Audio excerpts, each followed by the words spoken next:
No exato momento em que o rosto do meu marido perdeu toda a cor, ele estava de pé no nosso quintal, segurando um prato de papel em uma mão e o meu envelope com os papéis do divórcio na outra.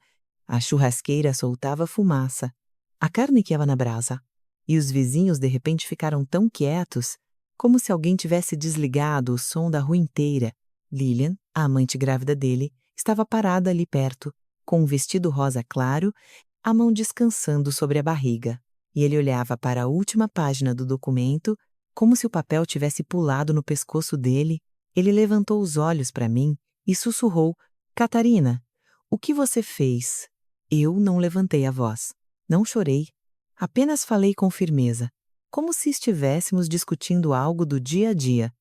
Mas muito importante, eu me protegi, Daniel, já que você deixou claro que não faria isso, mas isso aconteceu depois. Tudo começou muito antes. Foi numa terça-feira, no final de maio, na nossa rua do condomínio fechado Bosque das Figueiras.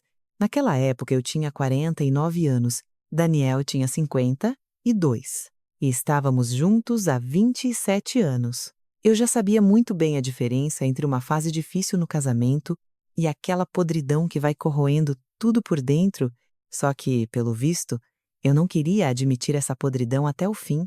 Sabe como são esses condomínios?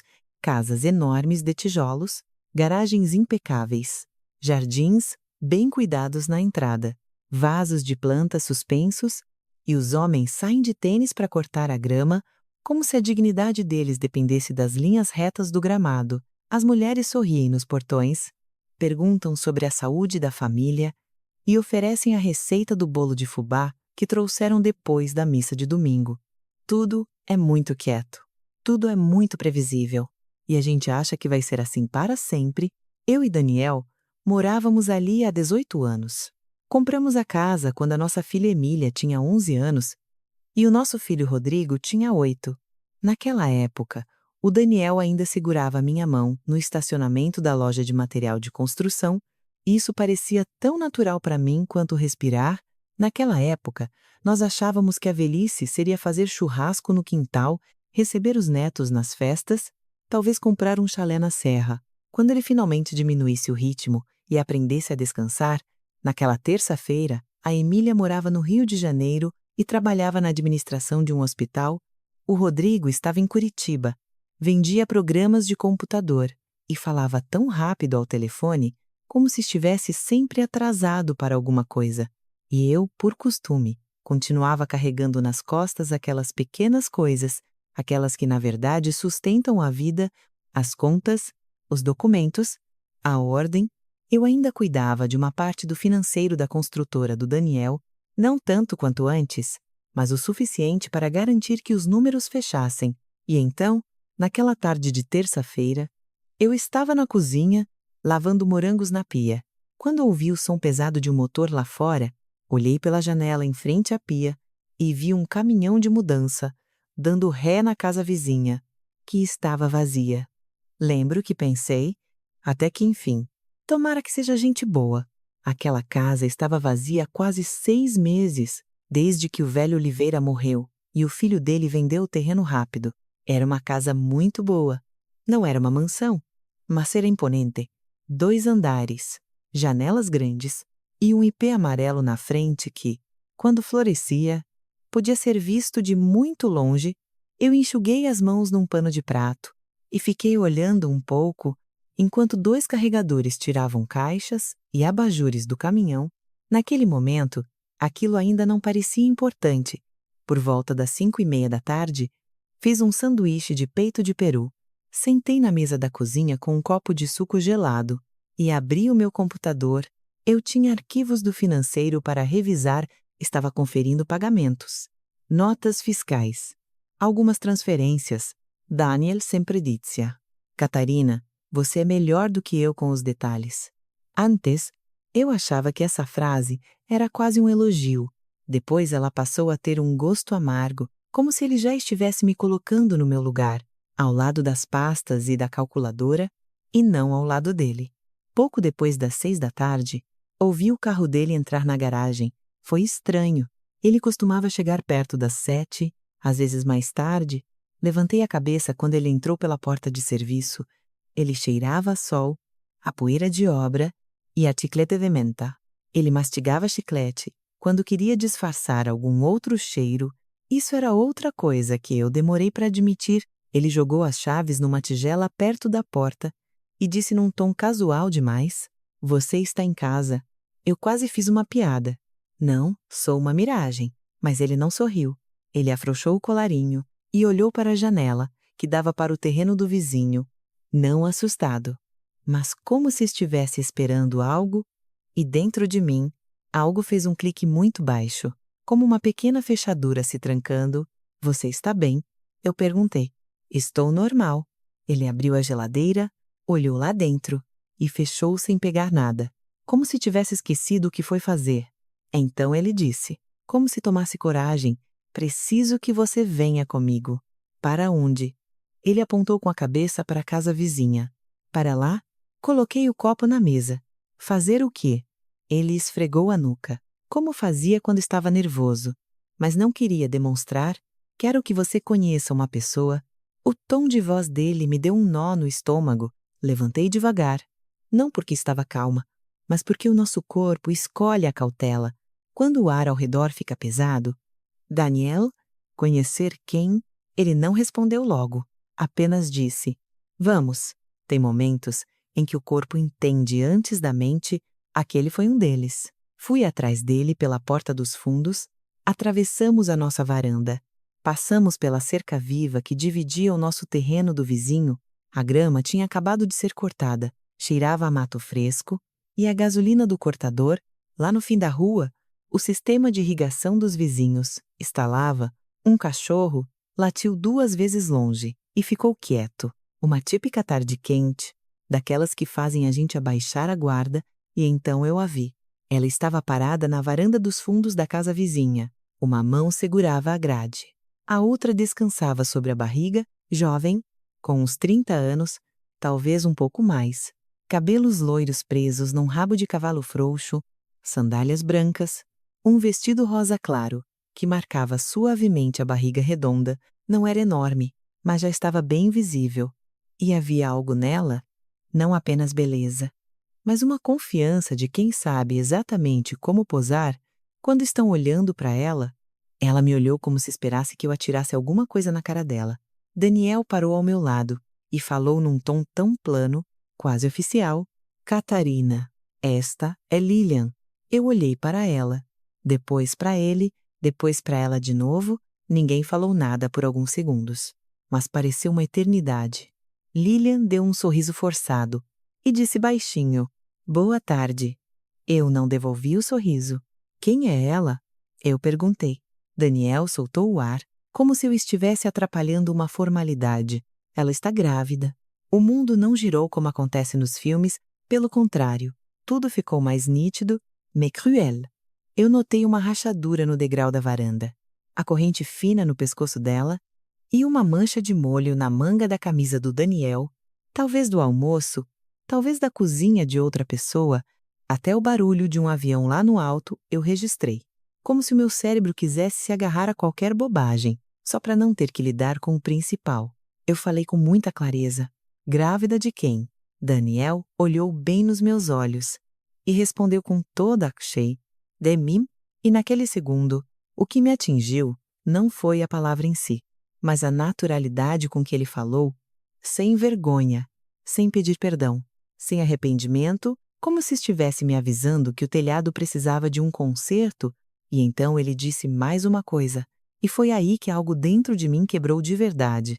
Eu estava ali, olhando para ele como se fosse um homem que eu não conhecia mais, embora eu conhecesse cada mania, cada ruga na testa, cada pausa na fala. Ele, como se um soco não fosse o bastante, apontou para a casa vizinha, depois para nossa, como se me mostrasse uma planta de engenharia, e disse: "Eu comprei essa casa para ela."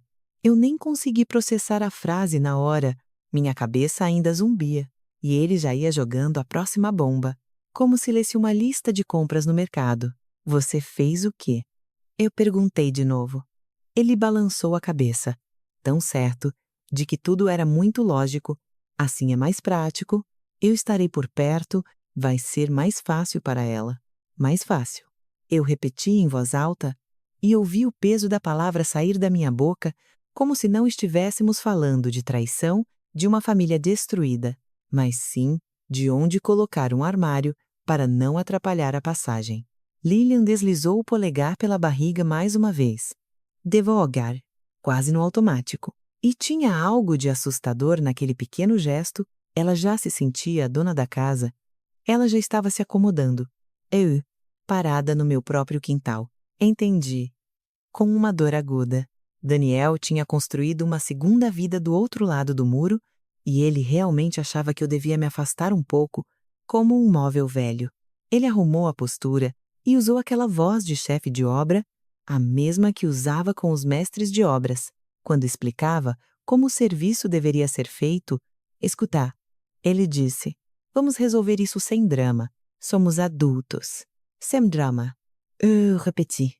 E eu quase tive vontade de rir, não de graça, mas do absurdo daquela cara de pau. Sim, ele continuou. Você pode continuar casada, se quiser. Eu não estou te expulsando, mas a Lilian vai precisar de ajuda, especialmente mais para frente. Quando a barriga pesar, eu fiquei em silêncio, tentando entender onde ele queria chegar, embora meu corpo já soubesse. Comida. Ele foi listando com calma. Limpeza da casa. Talvez ir ao mercado, passar na farmácia. Ela não pode passar nervoso. O estresse faz mal para o bebê. Eu olhei para ele e por um momento achei que estava surda. O que ele ia dizer agora? Desculpa, e me perdi. Eu sou um idiota. Mas ele não disse nada disso. Perdão? Eu ouvi direito. Eu perguntei. Daniel franziu a testa, já ficando irritado porque eu não estava aceitando o projeto dele. Você ouviu muito bem. Lilian finalmente abriu a boca, baixinho, como quem tenta parar um trem com a mão. Daniel, acho melhor não fazer assim. Ele nem olhou para ela. Está tudo certo. Ele cortou e olhou para mim de novo. E então ele disse a frase que marcou a minha mente como ferro em brasa. Ela está esperando um filho meu. Ou você serve a ela, ou você vai embora. Você serve? Não ajuda. Não vamos entrar num acordo. Você serve como uma empregada, como uma diarista que ele coloca num canto e diz: estas são as suas funções. Como se a minha única função na vida agora fosse tornar a sujeira dele mais confortável. E foi aí que a raiva subiu, tão limpa, tão fria, que não me destruiu, mas me manteve firme de pé. Eu não gritei, não coloquei as mãos na cabeça. Eu apenas olhei para ele com mais atenção do que nunca. Daniel, o homem para quem eu cozinhei por quase 30 anos, o homem cujas contas eu fechava, cujos contratos eu organizava, o homem cujos pais eu cuidava quando ficavam doentes, levando marmitas para o hospital, porque era o certo a se fazer. O homem com quem eu criei 2 filhos, e naquela tarde, pela primeira vez, eu o vi sem a capa das desculpas. Não era um homem confuso, em crise de meia-idade. Não foi um erro. Era arrogância pura. Ele realmente acreditava que eu estava tão domesticada pela rotina que ia engolir tudo aquilo e ficar ali. Como sempre. Mas ele não sabia de uma coisa. Já fazia quase 3 meses. Que os números sussurravam para mim através das planilhas. No começo, eram pequenas coisas. Uma transferência esquisita, pagamentos para fornecedores que não batiam, saques que não se explicavam com material de construção. Eu não joguei isso na cara dele logo de cara, porque eu ainda queria encontrar uma explicação lógica que não tivesse cheiro de traição.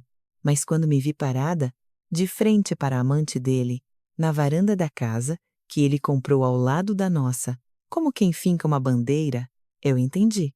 Não haveria nenhuma explicação inocente, as coisas já tinham ido longe demais. Eu dei as costas em silêncio e comecei a andar de volta para o meu quintal. Nas minhas costas, Daniel gritou: Catarina, deixa de ser criança. Eu continuei andando. Quando entrei em casa, o frio do ar-condicionado bateu no meu rosto e eu me arrepiei. E me surpreendi ao perceber que as minhas mãos estavam firmes, não tremiam. Fui direto até o balcão da sala de jantar. Lá, na última gaveta, tinha uma pasta de papelão grosso. Eu tinha guardado a pasta ali na noite anterior, depois de conversar com o meu advogado, o Marcelo Tavares. Foi a minha amiga Diana quem me indicou. Naquele momento, eu nem tinha certeza se não estava ficando louca ou inventando coisas. Eu só queria estar preparada. Preparada? Hoje essa palavra me faz rir. Peguei a pasta e voltei para a porta que dava para o quintal. Daniel já estava no meio do nosso gramado. Lilian ficou lá atrás. Mas agora, ela abraçava o próprio corpo e toda aquela confiança tinha despencado como uma prateleira mal pregada. Eu saí e entreguei a pasta para o Daniel. Ele olhou para baixo. O que é isso? Os papéis do divórcio, eu disse. Ele levantou as sobrancelhas. Claramente ele esperava choro, súplicas, discussões humilhantes. Talvez uma chantagem, mas com certeza não esperava documentos. Você está falando sério? Ele perguntou. Eu balancei um pouco a pasta, para que ele entendesse bem. Eu já assinei.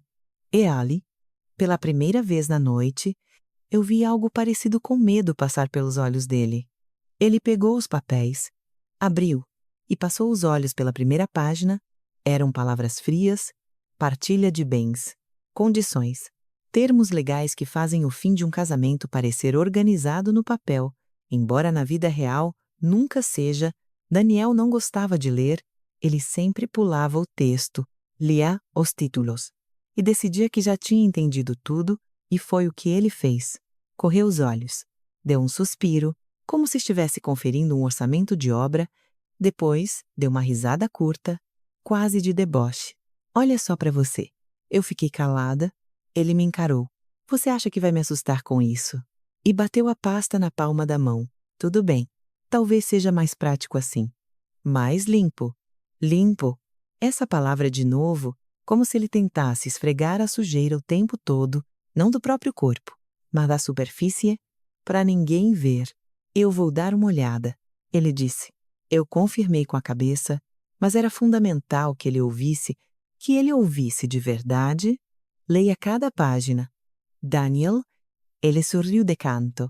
Oisa e Lea. Eu olhei fundo nos olhos dele, com a maior calma do mundo. Isso ainda vamos descobrir. Ele fechou a cara, mas não teve tempo de responder. Dona Fátima, a vizinha da frente, vinha passando na rua com seu cachorrinho na coleira. Ela acenou com a mão, animada como sempre, e gritou: Nossa, temos visitas? Ou será que são os novos vizinhos que chegaram? E naquele segundo, eu vi o Daniel se transformar. Os ombros relaxaram. O rosto ficou simpático. A voz ficou mansa, perfeita para o público. Isso mesmo, ele respondeu alto. Estão se instalando. E eu ali do lado, o sol de fim de tarde aquecia meu rosto. E de repente eu entendi. Eu não ia mais cobrir a imagem de bom marido dele. Não para os vizinhos, não para os filhos, e não para mim mesma, porque ele já estava segurando aqueles papéis, e ele ainda não sabia que a última página não era só mais uma página. Ele não sabia que ali começava o fim dele. Quando voltei para a cozinha, não caí chorando na cadeira. Não liguei para minha irmã. Não abri uma garrafa de vinho. Embora quisesse tudo isso de uma vez, fui até a pia e voltei a lavar os morangos, que tinham ficado na água. Essa foi a minha primeira reação, fazer coisas normais. Como se a rotina fosse capaz de segurar o chão sob os meus pés. A água fria correu por muito tempo, as frutas batiam no fundo de metal, e eu olhava para elas sem enxergar nada. Lá fora, dava para ouvir a voz abafada do Daniel, depois a porta do carro bateu, e logo em seguida, a porta da casa dos vizinhos fechou. Fiquei olhando pela janela para o ipê amarelo e só pensava uma coisa. Então, é assim que a minha vida vai ser de agora em diante. Naquela hora eu não tinha coragem.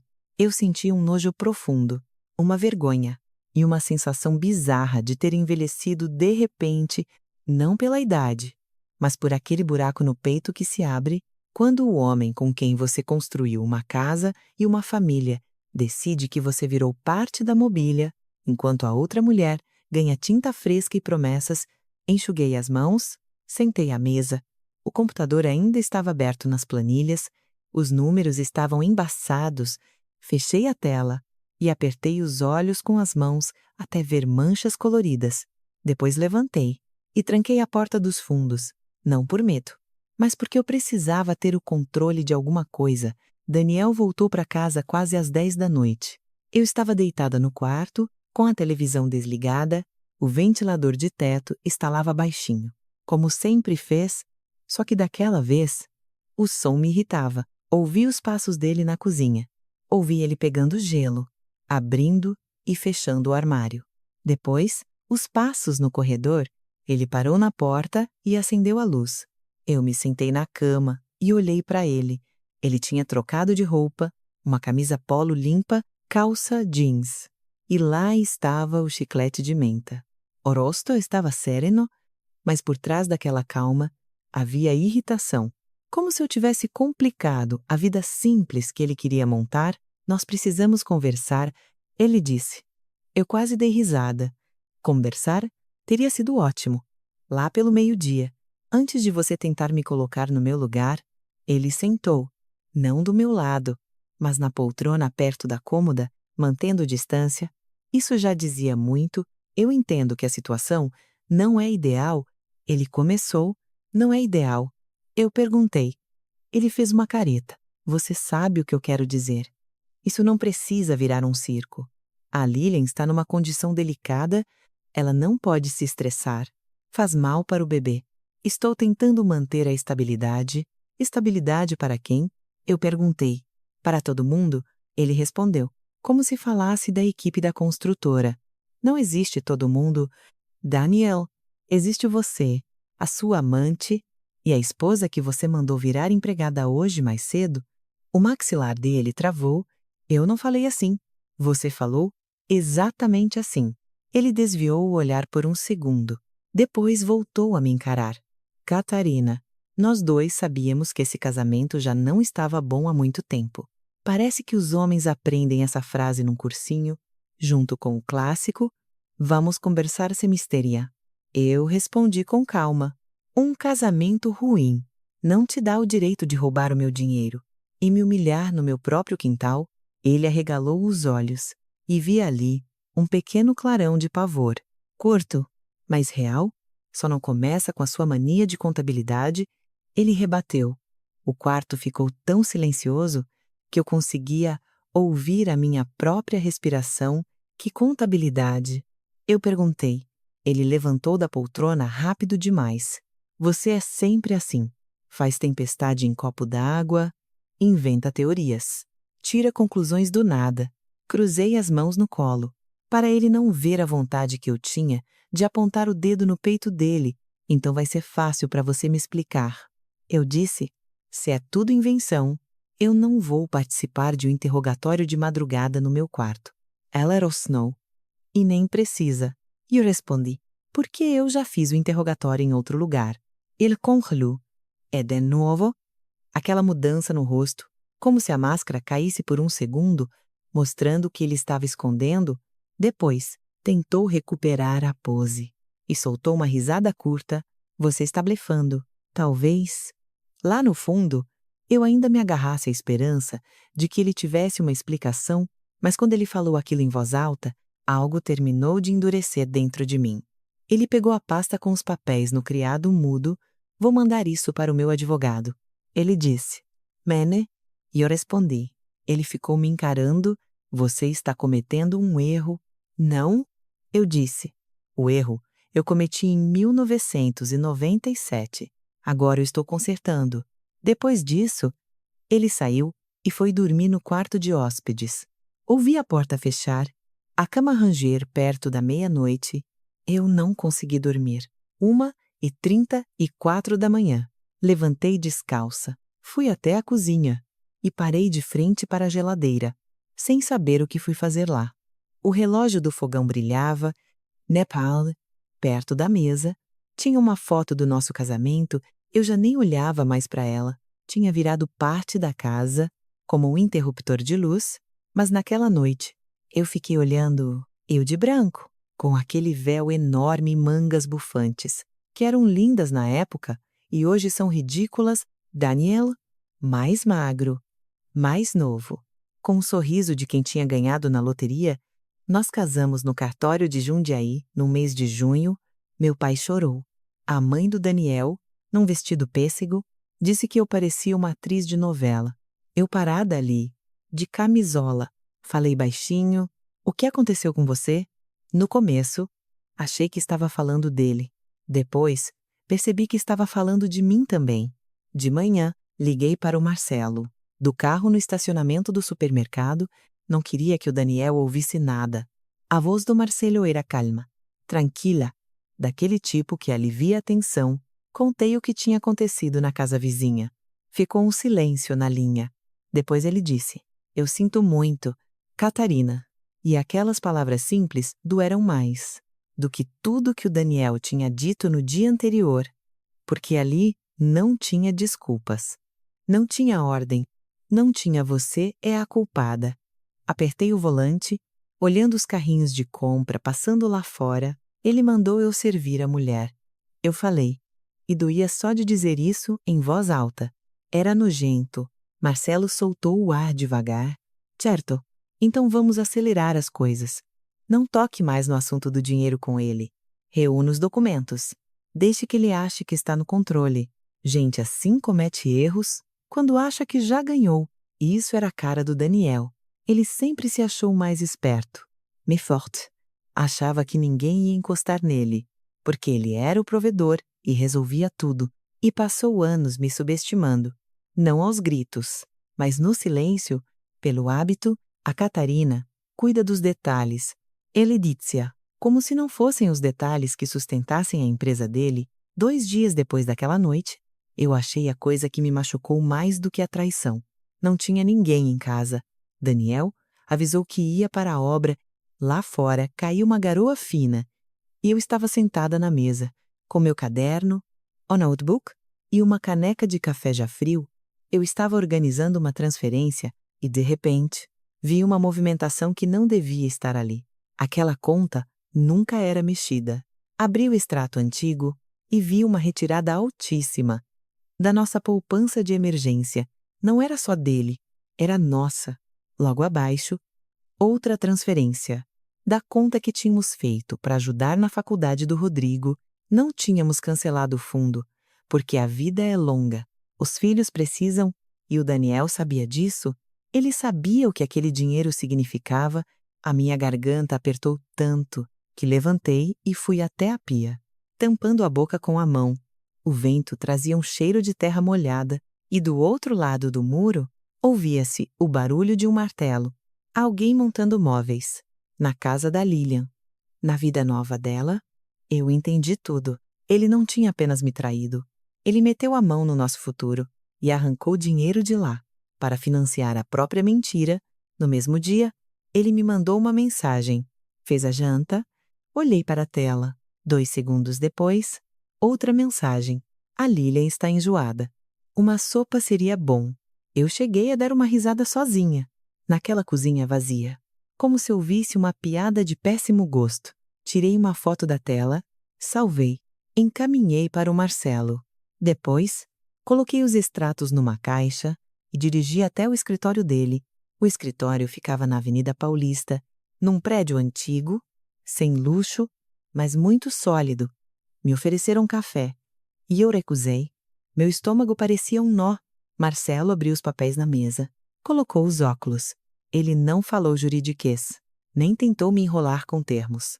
Ele só apontou o dedo para o valor e disse: "Aqui ele passou dos limites." Depois, bateu na folha com o registro da casa vizinha. E isso prova para onde o dinheiro foi. Fiquei olhando para as letras e me perguntei se eu estava virando uma mulher vingativa. Marcelo pareceu ler meus pensamentos. Encostou na cadeira e disse: "Você está se defendendo, não se vingando." E acrescentou num tom suave, mas direto: "Se você ficar calada e o buraco crescer, você pode ser implicada nessas fraudes, não porque tem culpa, mas porque o seu nome está nas contas, e era você quem cuidava do financeiro. O silêncio não vai te proteger." E aquilo acertou em cheio. Pensei na Emília, que me ligava todo domingo, no Rodrigo, que ainda me pedia a receita da sopa preferida do pai, pensei no que aconteceria se os meus filhos, além de saberem da traição, achassem que eu tinha ajudado o pai a roubar o dinheiro deles. Não, eu disse. Eu não vou permitir isso. Marcelo assentiu uma vez, tirou uma folha que eu não tinha visto e empurrou na minha direção. Vamos colocar isso no final do processo. Ele disse. O texto era seco, direto, sem chilique, sem ameaça, um resumo do desvio do nosso dinheiro, a ligação com a compra da casa, a comprovação dos fatos e o aviso formal de que tudo já estava nas mãos da justiça. Não era um teatro, era uma alavanca. Li 2 vezes. E quando levantei os olhos, senti algo além da dor. Pela primeira vez, eu estava pronta. Voltei para casa com a pasta no banco do passageiro. Na rua, a vida continuava igual. Alguém brigava por uma vaga, alguém carregava sacolas, crianças andavam de bicicleta. Ficou muito claro para mim, o mundo não para. Mesmo quando a gente está quebrando por dentro, você só para. Se deixar. Quando estacionei, o carro do Daniel não estava, mas na casa vizinha havia movimento, garagem aberta. Alguém descarregava a caixa de um berço. Lilian estava lá, no celular, com a mão na barriga. Ela já parecia em casa. Saí do carro e caminhei até a porta. Lilian me viu e acenou sem jeito. Boa tarde. Ela gritou meio receosa. Não acenei de volta, mas parei. Estávamos de lados opostos das plantas que separavam os jardins, de perto. Ela parecia mais nova ainda. E a expressão de cansaço no rosto dela já era real. Nada glamourosa. Vocês moram aqui do lado. Ela disse, como se precisasse confirmar o óbvio. Sim. Ela mudou o peso de uma perna para outra. O Daniel disse que o clima está tenso. Quase sorri daquela palavra. Tenso. Eu repeti. Você engravidou de um homem casado? Não tem como ser diferente. O rosto dela ficou vermelho. Ela abriu a boca, como se quisesse dizer, eu não queria. E bem nessa hora, o carro do Daniel virou a esquina. Ele desceu, viu nós duas, e fechou a cara na mesma hora. O que está acontecendo aqui? Estávamos conversando. Lilian se apressou em dizer. Daniel olhou para ela. Como quem espanta uma mosca. Você não precisa conversar com ela. E aquilo me atingiu. Eu era o estorvo. O problema grudado no sapato dele. Eu endireitei as costas. Já estou indo. Falei com calma. E dei um passo para a porta. Antes de entrar, virei para trás. Daniel, ele olhou. Leia cada página. A boca dele ficou dura. Catarina. Chega de drama. Ele virou de costas. E eu entrei em casa. À noite, peguei a última folha que o Marcelo me deu e coloquei no final do envelope, bem reta, sem dobras, um ponto final, escrito com a razão e não com a emoção. O plano era simples. Paciência. Deixar o Daniel relaxar. Deixar ele achar que estava com tudo no bolso. E ela relaxou. Nos dias seguintes, até parecia mais animado, não carinhoso. Isso tinha acabado, mas satisfeito, como um homem que resolveu um grande problema. Ele levou algumas roupas para o quarto de hóspedes, mas andava pela casa como se fosse o dono do mundo. Eu escutava ele do outro lado do muro, ajudando a Lilian com as compras, martelando coisas, montando móveis. Um dia, vi os dois perto da caixa de correio. Ela riu. Ele colocou a mão nas costas dela. Eu assisti da janela da cozinha e percebi que o ciúme tinha sumido. O ciúme tinha queimado até virar cinza. Sobrou só a observação.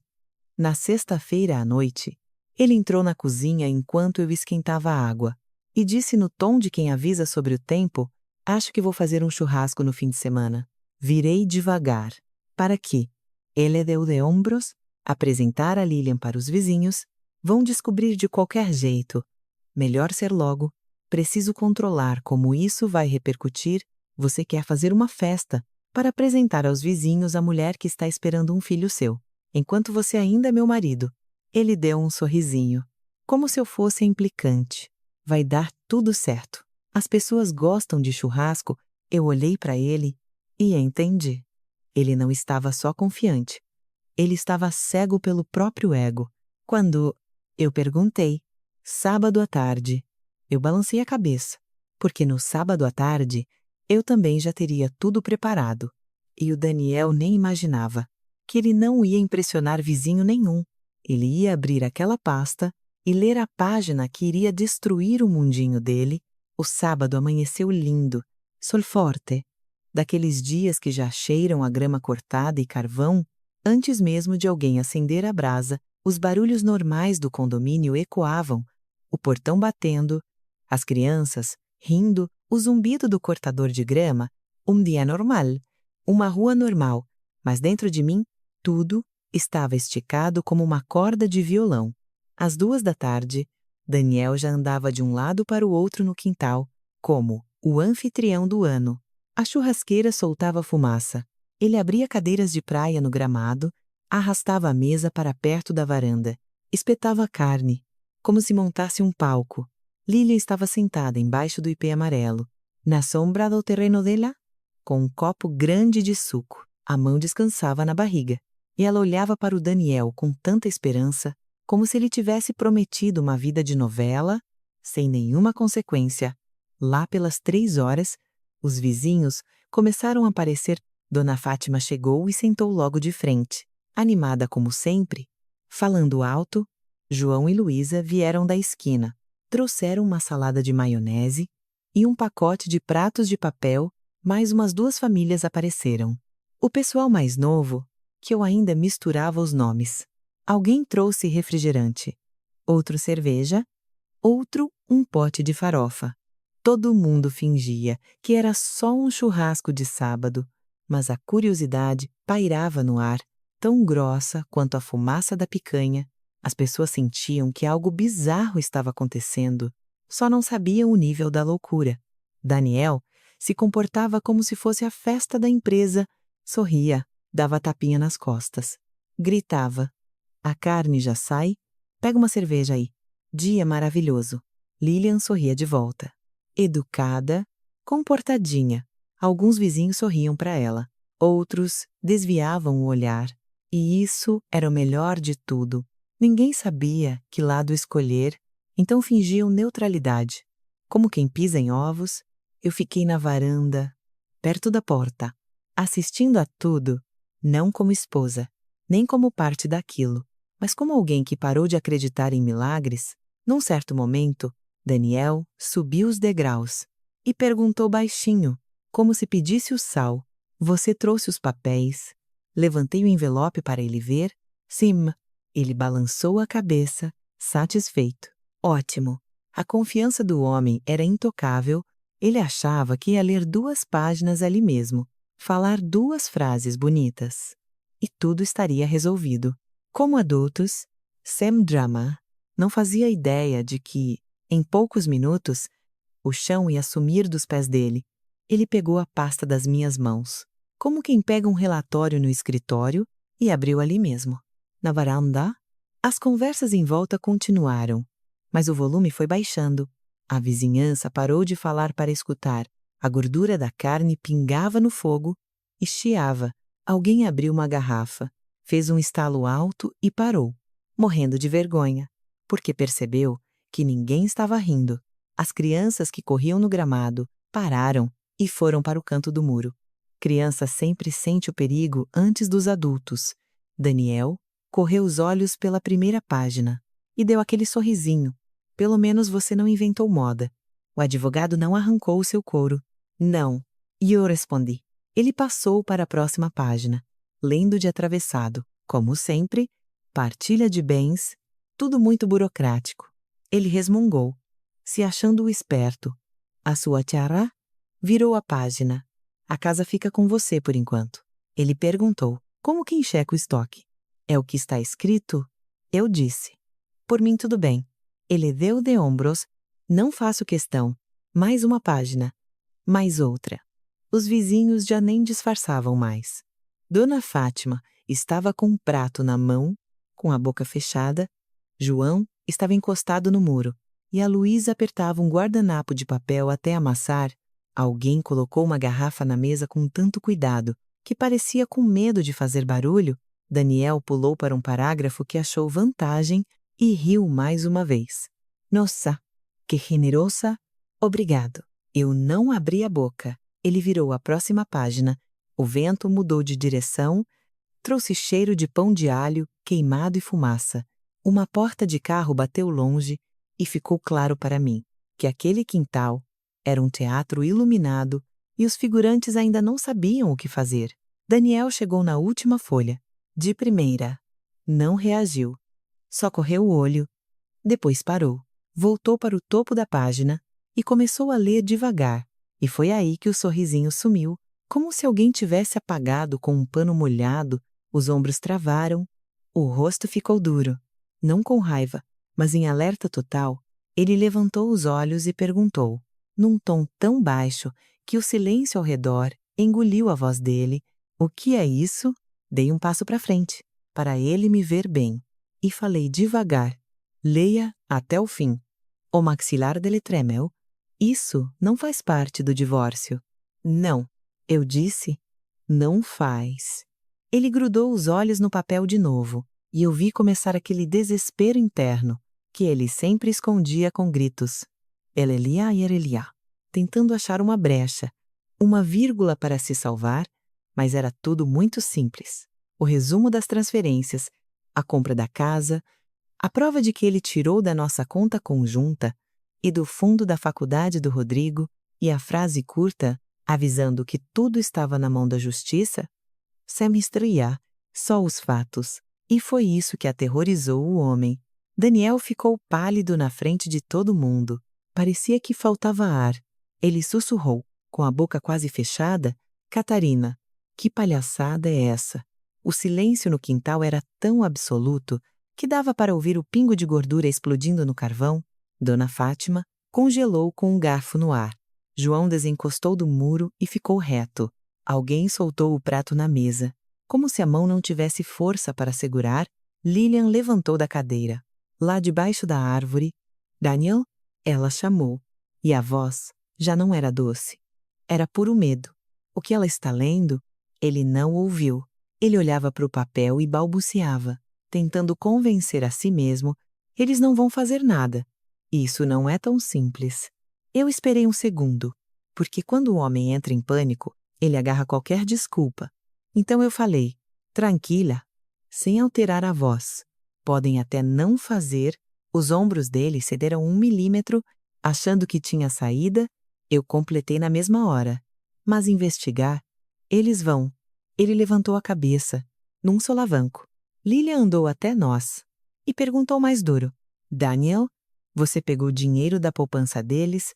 Ele abriu a boca, fechou, tentou recuperar a moral, chegou bem perto de mim e cuspiu as palavras.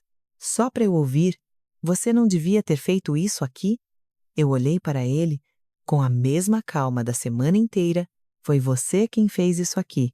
Eu falei: "Você convidou essas pessoas, você achou que ia ser conveniente e limpo."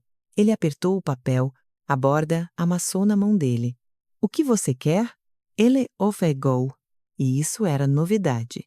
Ele não estava dando ordens, estava perguntando: "Eu quero sair?" Eu disse: "E eu quero me proteger." Ele sacudiu a cabeça, teimoso, como uma criança. "Você pode cancelar isso. Eu dou um jeito." "Vai dar jeito com o quê?" Eu perguntei. "Com qual dinheiro?" "Daniel?"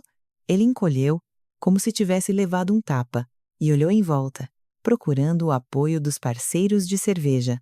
Mas os vizinhos não olhavam para mim, olhavam para ele. E eu vi o momento exato em que ele percebeu. Ele inclinou para mim de novo e falou em tom de ameaça: "Isso vai sobrar para você. Catarina, se essa investigação andar, você dança junto." Eu nem pisquei. "Já andou?" eu disse. Ela travou. "Como assim já andou?" "É Ali?" Eu vi a última gota de sangue sumir da cara dele, porque ele finalmente entendeu. A última página não era papel. Era uma porta de ferro fechando nas costas dele. Ele estava no meio do próprio quintal, com os documentos na mão, não como o dono da festa, mas como alguém que não tem onde se esconder. A fumaça da picanha subia nas costas dele. A carne na grelha já estava ficando preta, mas ninguém se mexeu. Ninguém disse: "Vira a carne?" Era como se todos tivessem vergonha de estarem ali. O silêncio era tanto que eu ouvia as cigarras nas árvores, e no nosso quintal, o ar parecia de chumbo. Daniel olhou para o papel de novo, rezando para as letras mudarem de lugar. Eles não vão fazer nada. E ele repetiu, a voz fina, estrangulada. Depois de 27 anos, você lê a cara do seu marido como um livro aberto. Você sabe onde está a raiva, o medo e o blefe? Naquele momento, ele estava blefando. Não respondi na hora. Eu não queria dar um show. Queria me manter no prumo. Se eu mostrasse emoção, ele ia agarrar isso. A louca, a histérica, a vingativa. Eu não ia dar esse presente para ele. Talvez não. Eu repeti. Mas investigar? Eles vão? Lilian chegou mais perto. Os olhos saltavam do rosto do Daniel para o papel. Daniel, o que está escrito aí? Ela cobrou. Ele balançou os papéis, como se a culpa fosse da folha. Nada. A Catarina está surtando. Tombei um pouco a cabeça. Surtando. Eu sussurrei. Ele ficou mudo. Dona Fátima colocou o prato devagar na mesa. João trocou de pé e cochichou para a mulher. Melhor a gente ir embora. Mas a Luísa não arredou o pé. Ninguém queria ser o primeiro a sair.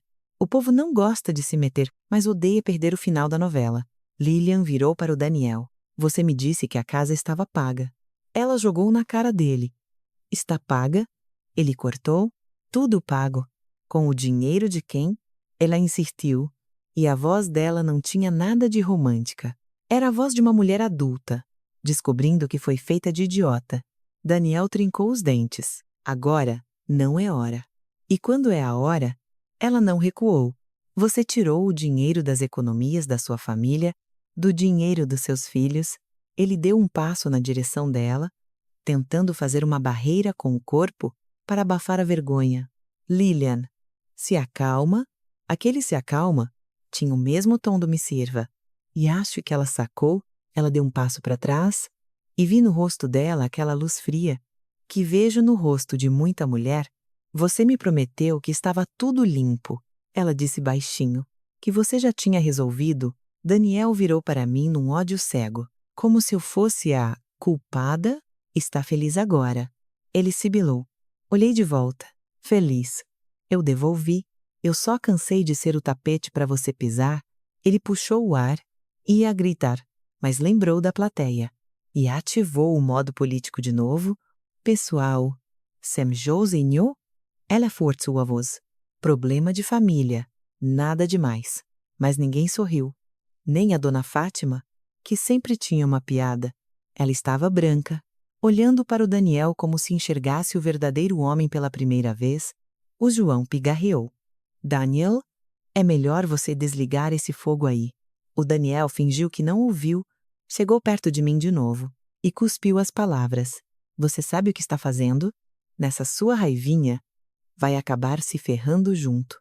O seu nome está nas planilhas. Rachou. Não era um me perdoa, era uma chantagem disfarçada. Balancei a cabeça, concordando. Por isso mesmo eu não estou calada. E eu respondi. Ele piscou, sem entender.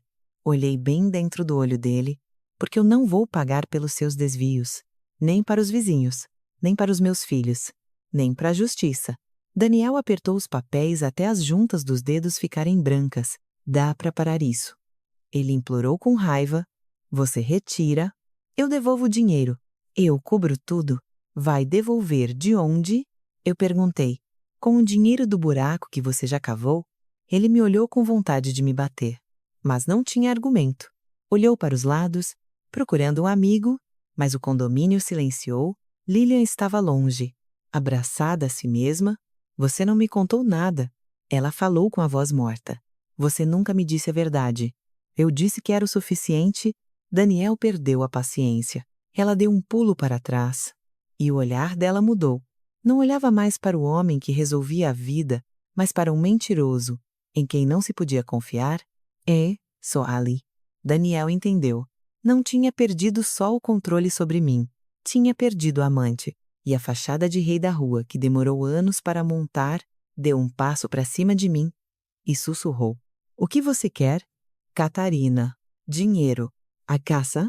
"Acha que vai ganhar." Não respondi logo. Olhei para o rosto da Maria de Fátima, para o João, para a Luísa, para as crianças de olho arregalado, depois voltei para ele. "Eu quero sair." Eu disse.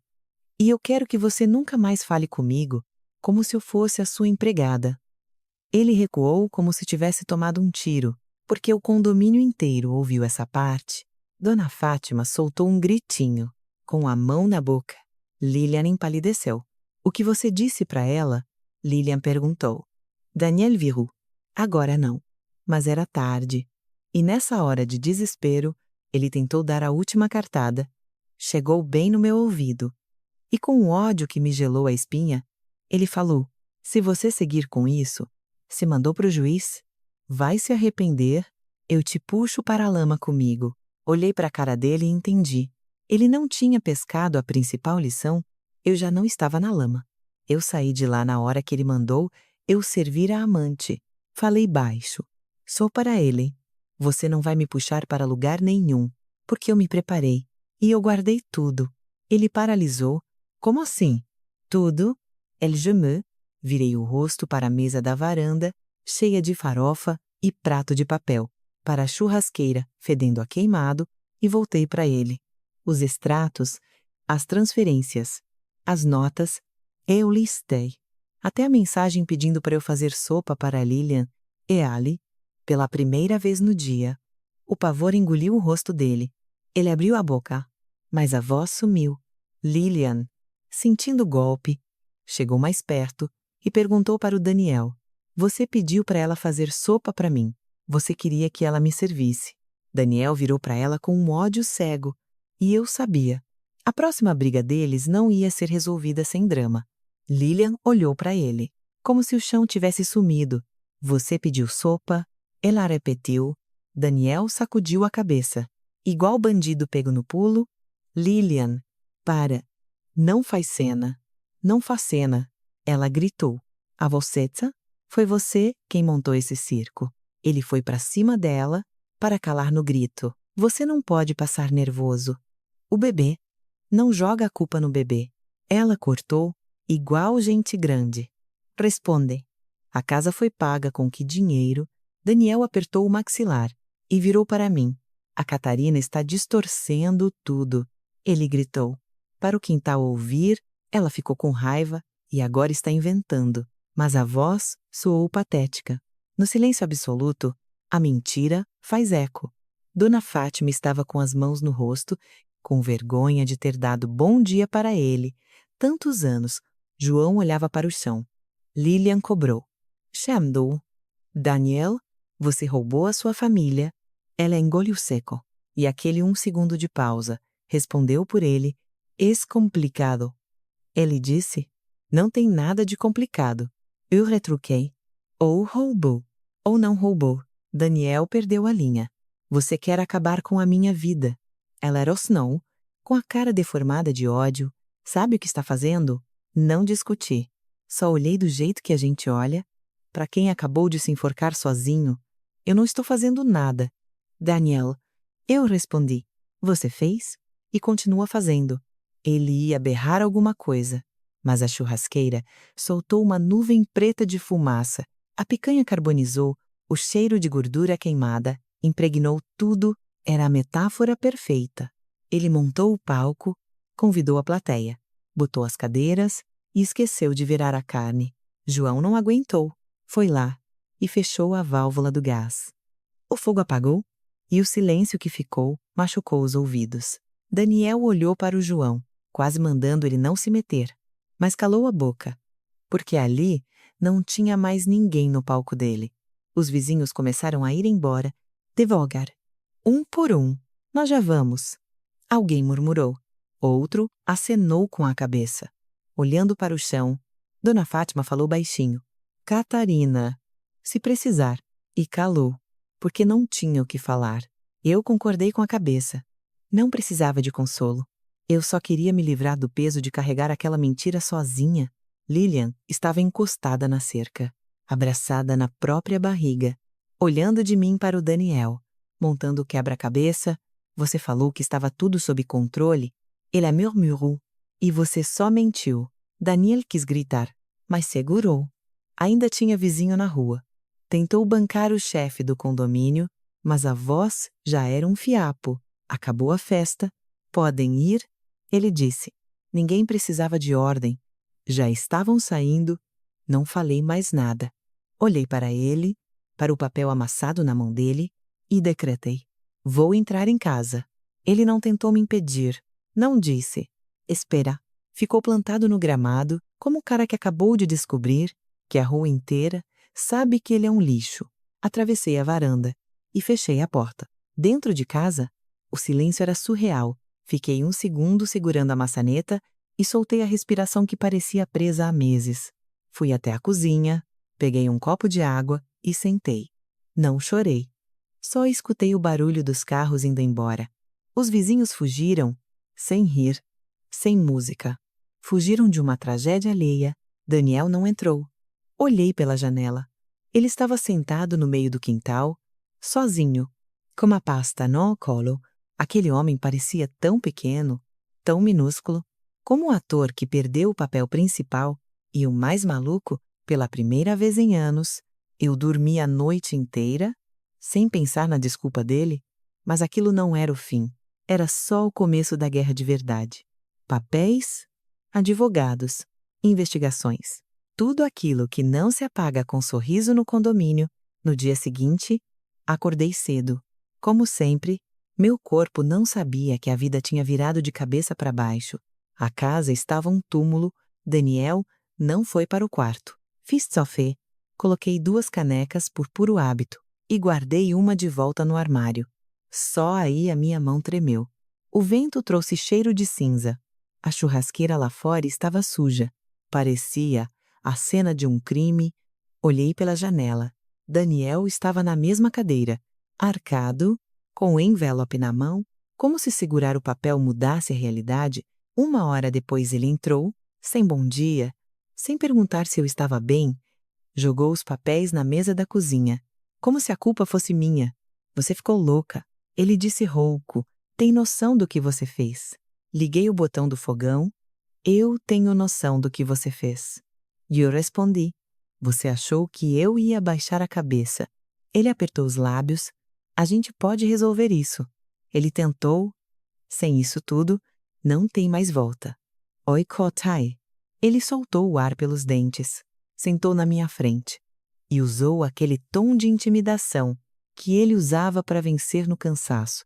Catarina, vamos pelo caminho fácil. Eu devolvo o dinheiro.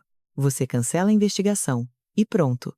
Eu olhei para ele e vi que ele achava que eu estava fazendo charminho, que eu ia negociar, dar um desconto, fazer as pazes. Você não vai devolver. Daniel, eu falei, você vai repor o que roubou, e isso não apaga o crime. Ele bateu na mesa, mas segurou o grito. Você quer que investiguem as contas. Ele sibilou. Quer que virem a construtora do avesso. Tem pai de família trabalhando lá. Vai sobrar para todo mundo. Olha a manipulação do cara. Transferindo a culpa como se o roubo dele fosse um errinho e a minha defesa fosse um desastre nacional. E você parou para pensar. E eu respondi que se a Receita ou a Justiça baterem aqui, vai sobrar para mim, porque eu fecho o seu financeiro.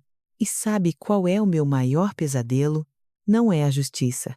É os meus filhos acharem que eu te ajudei a roubar o dinheiro da faculdade deles. Ele calou a boca, tentou forçar um sorriso. Não coloca as crianças no meio. Você já colocou. Eu bati de volta. Eles só não sabem ainda. E ali, nos olhos dele, eu vi o pânico cru, porque o Daniel me peitava. Mentia. Comprava a rua inteira. Mas a ideia de perder a imagem de herói para os filhos quebrava as pernas dele. Os meses seguintes foram um corredor polonês, documentos, telefonemas, reuniões. Marcelo, meu advogado, trabalhou feito uma máquina. Não prometa nada. Eledícia, não bata a boca em casa. Só no papel. Eu juntava os extratos. Charimbafa, mandava bala. E por incrível que pareça, mergulhar na papelada me curou. Quando você tem dados e número de conta, você não perde tempo chorando se foi traída ou não. Daniel começou fingindo segurança. Depois bateu o desespero. Depois virou puro ódio. Uma noite, ele me imprensou no corredor. Sem plateia. Acha que essa durona. Acha que vai me destruir. Não recuei. Eu acho que não sou mais a sua capacho. Só isso. Ele deu uma risada oca. Eu vou te ferrar. Tentar. Eu disse. Mas lembra que eu tenho os papéis? Ele ficou sem resposta. Lilian também mudou. Não sorria mais pelo muro. Às vezes, eu via ela na varanda, perdida. A barriga enorme, andando pesada. O rosto destruído de cansaço. Eu não dava risada da desgraça dela. Eu só via que a casa de bonecas do outro lado do muro tinha virado um inferno rápido demais. Os vizinhos já falavam comigo diferente, baixinho. Com respeito, Dona Fátima me parou na rua. Catarina, qualquer coisa. A gente está aqui. Obrigada. Fátima, eu dou conta. E eu dava. A pior parte foi contar para os filhos. Eu adiei o máximo que deu, porque quebrar o ídolo deles dói na gente, mas esconder seria a cumplicidade. Liguei para a Emília primeiro. Ela atendeu na correria. Focada. Oi, mãe. Tudo bem. Emília. Precisamos conversar. Ela parou. O que foi? Fui direto ao ponto. A Lilian, a casa do lado, o dinheiro da faculdade, o divórcio. Silêncio mortal na linha. Depois, ela soltou o ar, como se tivesse levado um soco na boca do estômago. O pai. Verdade isso. Verdade. Eu disse. E você está sozinha nessa casa? Não. Eu falei. Estou com um advogado. Estou firme. Ela ficou muda. E depois, disse uma frase que acabou comigo. Mãe, você está certa. Só me dá um tempo para digerir. Com o Rodrigo foi pior. Ele explodiu. Ele pirou de vez. Berrou ele. Mãe, cadê você? Ele encostou a mão em você. Rodrigo. Calma. Eu pedi. Ele não vai encostar. Não tem mais moral para isso. Vou pegar um voo hoje. Ele falou. Não precisa vir agora. Eu disse. Mas vou precisar de você quando formos vender a casa. Passei uma semana pisando em ovos. Coração de mãe sofre. Quando o filho descobre que o pai não vale nada, o Daniel surtava dia sim, dia não. Mandava mensagem fingindo que estava tudo bem. Ligava ameaçando. Pedia arrego, até que a corda no pescoço dele apertou na justiça. No começo ele ria. Ninguém vai investigar construtora por briga de casal. Até o dia que ele chegou em Casa Amarelo, a arrogância sumiu. Sentou na cozinha e encarou a mesa. Não precisei perguntar. A fatura chegou, ele levantou os olhos e a voz falhou. Me ligaram. Quem? Eu perguntei. Da investigação. Vão abrir tudo. E Ali? Eu senti aquele frio na espinha. Não de medo, mas da proporção do estrago, deixou de ser um divórcio. Virou caso de justiça. E Daniel sacou que o papinho de macho alfa não salvava mais. Olhou para mim, com os olhos implorando ajuda. O orgulho não deixava ele pedir em voz alta. Me salva? Eu quase abri a boca para dar uma lição, mas a campainha tocou, curta, oficial. Sem paciência. E eu sabia. Não era o vizinho, não era o entregador. Era a conta que não dava mais para adiar. O som da campainha rasgou a casa. Fui até a porta e olhei pelo olho mágico. Um homem e uma mulher. Paisana. Semi-uniforme, mas com aquela postura de quem não veio tomar café. O homem segurava uma pasta. Abre. Catarina Leão. Ele perguntou. Sim, somos auditores. Sobre as movimentações da construtora Leão, precisamos fazer perguntas e recolher papéis. Eu balancei a cabeça. Estranho, mas não entrei em pânico. Era como mergulhar no gelo. Doei, mas deixa a mente clara. Entrem. Eu falei. Vou pegar as caixas. Daniel estava grudado na cadeira da cozinha. Quando viu os dois, o músculo do rosto dele pulou. Quis bancar o dono da casa. Mas o dono, Ali, era o mandado da justiça. Enquanto eu pegava as caixas de arquivo, o homem fazia perguntas frias. Datas, valores. Daniel tentou enrolar. Hindu. Tudo dentro da lei. Gastos de obra. Depois gaguejou. E depois calou a boca, porque cada mentira dele batia de frente com um extrato carimbado. Coloquei as caixas na mesa. Aqui, eu disse, contas pessoais, poupança, construtora, e aqui as mensagens dele, assumindo que o dinheiro da construtora pagou os móveis da casa vizinha. A mulher não piscou, anotou tudo. Eles não julgaram o Daniel, não me deram medalha. Era só trabalho, e isso era o que mais dava medo.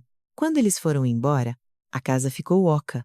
Daniel levantou num pulo, deu 2 passos e parou, sem rumo na própria cozinha, satisfeita. Ele resmungou. Já cansei dessa palavra. Não tenho o que comemorar. Eu falei. Você não roubou só de mim? Roubou o fundo do Rodrigo. A paz da Emília. Os meus anos. Ele andou de um lado para o outro. Eu devolvo. Eu arrumo. Não arruma? Eu disse. Você paga o preço. Ele pareceu murchar. Sabe que isso pode acabar comigo. Ele disse baixinho. Oisai? Eu falei. Mas não vou ser eu a pagar a sua fiança moral. Ficou um silêncio no ar, até que ele jogou a cartada mais nojenta.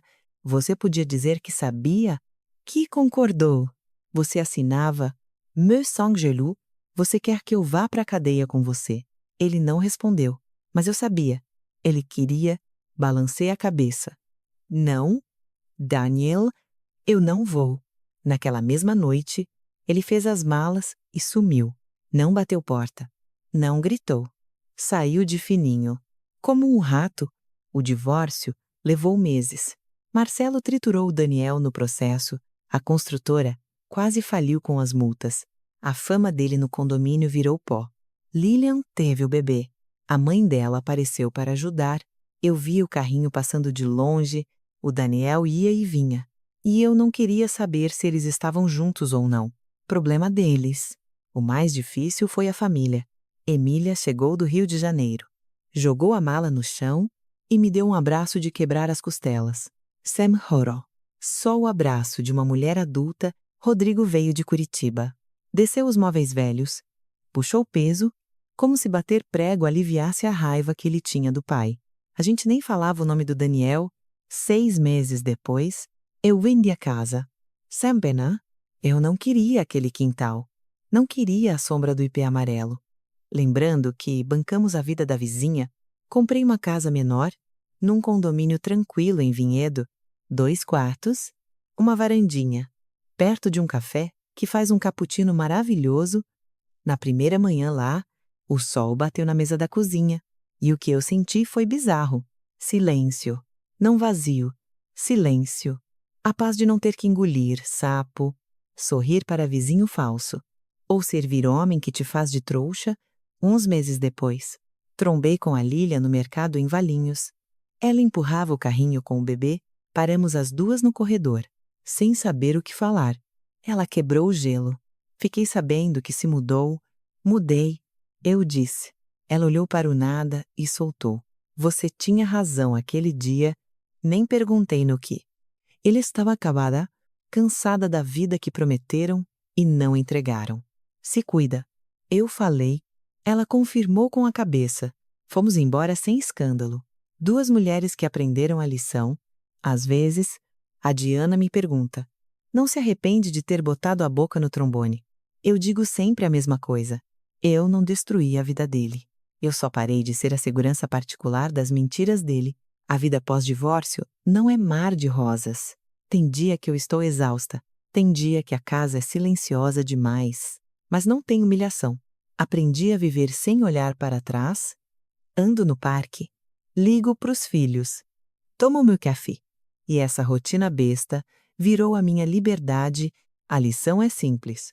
Se um homem passa anos confortável no seu silêncio, ele acha que o silêncio é submissão, mas às vezes o silêncio é só você juntando papel, extrato e força, e o seu maior grito não é quando você chora, é quando você vira as costas, fecha a porta e joga a chave fora.